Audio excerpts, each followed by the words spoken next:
손흥민은 EPL에서 상당히 성공적인 시즌을 보냈다고 평가됩니다. 비록 최고의 시즌은 아니지만 손흥민은 축구계로 인정을 받았습니다. 그동안 좋은 활약을 펼친 손흥민은 EPL 내 여러 구단의 주목을 받았습니다. 축구 레전드 티에리 앙리에 따르면 EPL에는 손흥민 영입 프로젝트에 적극적으로 참여하는 구단이 5개 있습니다.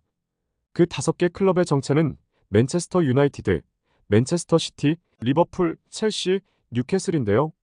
특히 맨시티는 손흥민 영입을 적극적으로 제안해 가장 주목을 받은 구단입니다. 하지만 물론 손흥민은 토트넘 레전드로 꼽히기 때문에 레비 회장은 그를 쉽게 놔주지 않을 것입니다. 영국 언론은 레비 회장이 맨시티 구단주와 협상 테이블에 앉아 손흥민 매각에 대해 충격적인 가격을 제시했다고 전했습니다. 과연 무슨 일이 벌어진 걸까요? 구독과 좋아요로 함께 자세한 내용 알아보겠습니다. 아마도 레비 회장은 해리 케인을 팔았을 때와 같은 실수를 저지를 가능성이 있습니다. 토트넘 레전드 해리 케인은 지난해 여름 1억 파운드의 바이에른 뮌헨으로 매각됐다. 당시 해리 케인은 토트넘과 계약 기간이 1년밖에 남지 않았습니다. 그는 지난 9시즌 동안 스퍼스에 매 시즌 24골 이상을 넣은 공격수이기도 합니다. 하지만 그 대가로 2015년과 2021년 리그컵 준우승, 2019년 챔피언스리그 준우승만 2차례나 있을 뿐 아직까지 우승 타이틀은 없습니다. 토트넘의 다니엘 레비 회장은 해리 케인이 잔류하고 계약 연장에 서명하도록 설득하려고 합니다. 그러나 해리 케인은 이미 떠날 예정이어서 레비의 제안에 대해 침묵을 지켰습니다. 바이에른 뮌헨 클럽은 로베르트 레반도프스키가 남긴 득점 역할을 대체할 공격수가 필요했습니다. 바이에른 뮌헨은 해리 케인을 1순위로 보고 여름 이적 기간 초부터 협상을 진행해왔죠. 토트넘에서 해리 케인을 영입하기 위한 1억 파운드의 수수료는 바이에른 뮌헨 클럽 역사상 기록적인 이적 수수료이기도 합니다. 이전 기록은 2019년 프랑스 수비수 루카스 에르난데스를 아틀레티코 마드리드 클럽에서 800만 파운드에 영입한 기록이었습니다. 이제 토트넘 회장도 비슷한 사례에 직면해 있습니다. 바로 손흥민입니다. 케인을 매각한 후에도 레비 회장은 1억 파운드의 가치가 여전히 그를 만족시키지 못한다고 말했다. 이에 레비 회장은 손흥민의 판매가를 2배로 올렸습니다. 레비 회장은 당초 손흥민을 팔 생각이 없었지만 팔아야 한다면 높은 가격을 받을 수 있도록 해야 했습니다. 손흥민의 계약은 공식적으로 2025년 6월에 만료되기 때문에 현재 그를 영입하려는 빅클럽들이 많기 때문에 1년 더 연장하는 것은 사실 별 의미가 없습니다. 레비 회장은 손흥민이 토트넘의 중요한 선수이고 그를 놓아주기가 쉽지 않다고 인정했지만 최근 토트넘의 분위기가 마음을 바꾸게 만들었는데요. 실제로 토트넘은 경제적 문제를 안고 있고 레비 회장은 이를 해결하기 위한 모든 방법을 강구해야 합니다. 토트넘 선수들의 시즌이 끝난 뒤 곧바로 뉴캐슬과 친선 경기를 치러야 할 수밖에 없는 이유이기도 합니다. 게다가 뛰어난 실력을 갖춘 손흥민을 팔면 레비는 분명 막대한 이적료를 받게 될 것이고 그 돈으로 더 저렴한 선수를 영입할 수도 있을 것인데요. 맨시티는 오랫동안 손흥민에게 관심을 가져왔으니 당연히 이 귀중한 기회를 놓칠 수는 없습니다. 최근 토트넘에서 맨시티 스카우터들의 기자들이 여러 차례 마주한 적이 있는데 당연히 그들이 관찰한 선수는 다름 아닌 손흥민이었다. 올 초 레비 회장에게 손흥민 영입 협상을 위해 접촉했지만 당시 레비가 손흥민을 지키겠다는 의지를 갖고 있었기 때문에 무산됐습니다. 하지만 만수르는 포기하지 않고 몇 차례 연락을 이어가며 토트넘을 설득하려 했는데 욕심이 많기로 유명한 레비 회장은 손흥민 영입을 원하는 구단들의 이적료 2억 파운드를 제시했습니다. 이는 EPL 역사상 최고 기록이며 레비 회장이 30세 이상의 선수를 이 가격에 팔 것이라고는 누구도 예상하지 못했는데요. 이로 인해 다른 클럽도 주저하게 되었습니다. 가장 놀라운 점은 만수르가 레비 회장이 무리한 요구에 즉각 동의하며 새로운 합의가 이루어졌다는 점인데요.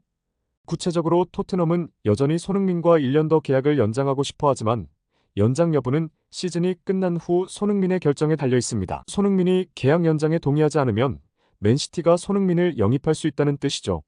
아직은 손흥민이 떠날지 남을지 고민이 더 많은 현 시점에서 고민하고 있는 것으로 보입니다. 손흥민은 A매치 중국전을 치른 뒤 폭로한 바에 따르면 실제로 토트넘과 재계약 협상은 없었다고 밝혔습니다.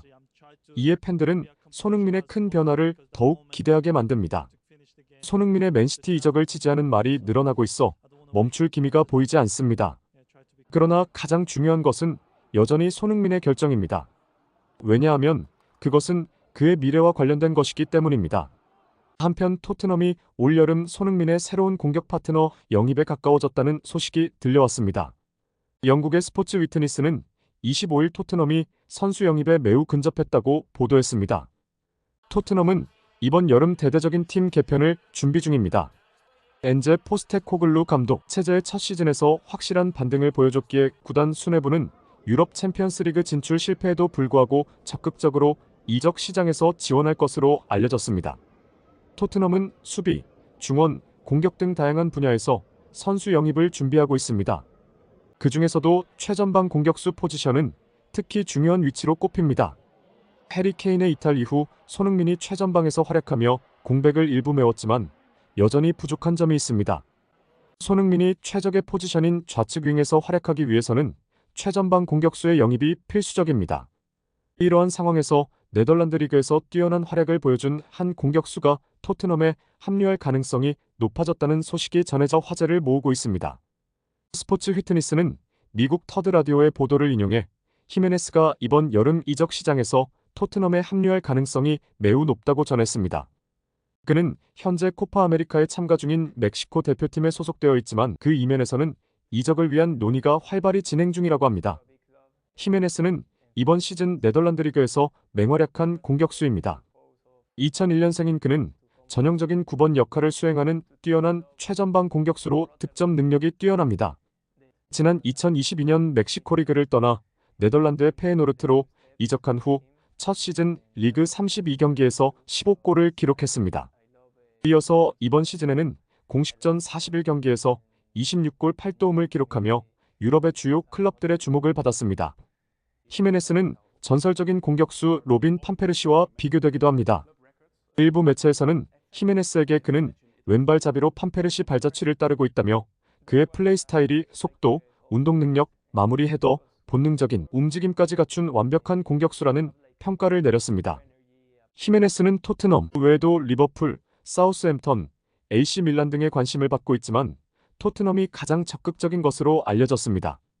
지난 4월에는 토트넘 홈구장인 토트넘 호스퍼 스타디움을 방문해 토트넘과 아스널의 북런던 더비를 직접 관람하기도 했습니다. 하지만 아직 구단들 사이에서 완전한 합의가 이루어지지 않은 것 같습니다. 스포츠 위트니스는 현재 페에노르트가 토트넘과 아틀레티코 마드리드에게 제안을 보냈다. 아틀레티코의 제안 금액은 토트넘보다 적다. 히메네스는 포스테코글루와 매우 친밀하다며 토트넘 쪽으로 기운 상황이라고 전했습니다. 이번 여름 히메네스가 토트넘에 합류하게 된다면 다음 시즌 손흥민과의 호흡은 어떨지, 그리고 케인의 빈자리를 얼마나 잘 채울 수 있을지에 많은 관심이 모일 것으로 보입니다. 오늘의 영상은 여기까지입니다. 댓글창은 항상 열려 있으니 여러분의 소중한 의견 많이 남겨주세요. 끝까지 시청해주셔서 감사합니다.